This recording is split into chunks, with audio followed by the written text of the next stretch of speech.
Assalamualaikum warahmatullahi wabarakatuh. Kita patut bersedih atas wafatnya ulama-ulama faqih yang berdakwah di jalan Allah. Sepanjang bulan ini tercatat lebih dari 15 ulama dan da'i ilallah di tanah air berpulang ke rahmat Allah. Mungkin masih banyak ulama lainnya yang tidak terekspos di media. Kita semua mengakui bahwa wafatnya ulama adalah sebuah musibah bagi umat Islam, karena ulama adalah pewaris Nabi. Wafatnya ulama berarti hilangnya pewaris Nabi. Wafatnya ulama adalah musibah yang tak tergantikan dan laksana bintang yang padam, sebagaimana ditegaskan oleh Rasulullah SAW. Meninggalnya ulama adalah musibah yang tak tergantikan dan sebuah kebocoran yang tak bisa ditambal. Wafatnya ulama laksana bintang yang padam. Meninggalnya satu suku lebih mudah bagi saya daripada meninggalnya satu orang ulama. Hadis riwayat At-Tabrani dan Al-Baihaqi.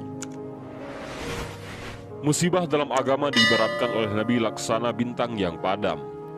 Wajar bila kita bersedih ditinggal wafat seorang ulama. Bahkan jika kita tidak bersedih dengan wafatnya ulama, bertanda kemunafikan. Imam Al-Hafiz Jalaluddin bin Abdurrahman bin Abu Bakar As-Suyuti dalam kitab Tanqihul Qaul mengutip sabda Rasulullah SAW. Barang siapa yang tidak bersedih dengan kematian ulama, maka dia adalah munafik. Musibah ini akan dirasakan terutama oleh para pencinta ilmu, orang-orang yang peduli dengan warisan kenabian.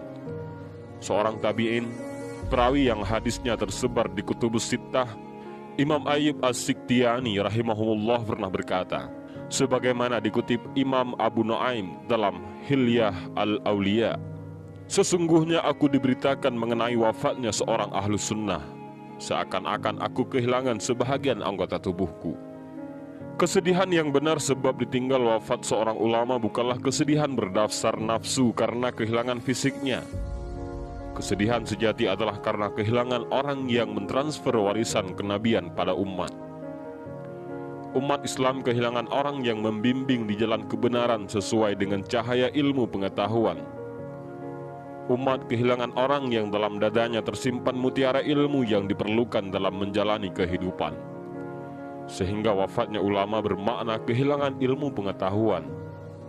Mengenai hal ini, Rasulullah SAW bersabda, sebagaimana diriwayatkan Imam Al-Bukhari dan Imam Muslim, sesungguhnya Allah Ta'ala tidak mengangkat ilmu dengan sekali cabutan daripada hambanya.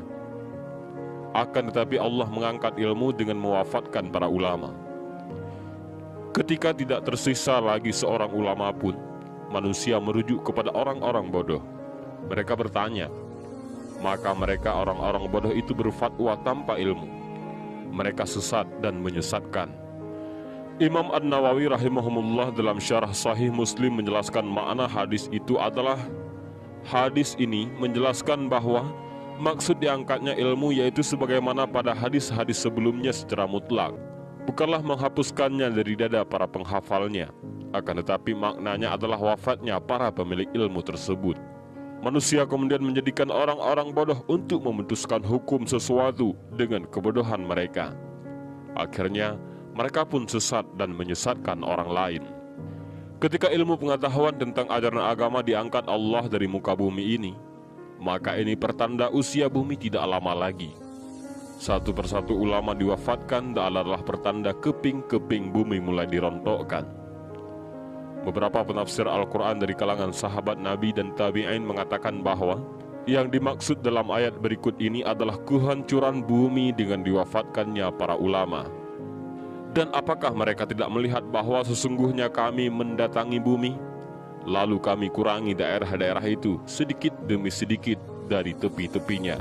Al-Quran Surah Ar-Ra'du ayat 41. Tafsiran ini bermakna dengan sabda Rasulullah SAW yang diriwayatkan Imam Al-Bukhari, yang artinya, termasuk tanda-tanda hari kiamat adalah diangkatnya ilmu dan teguhnya kebodohan. Ketika ilmu diangkat, kebodohan merajalela, maka dari situlah kehancuran bermula. Karena manusia tidak lagi menjalani kehidupan berdasarkan ajaran agamanya.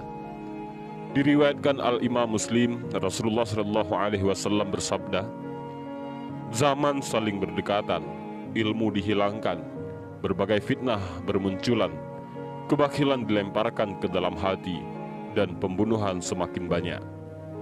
Karena itu, mari segera bertobat kepada Allah Ta'ala. Dekatkanlah diri dan keluarga kita kepada Allah Ta'ala.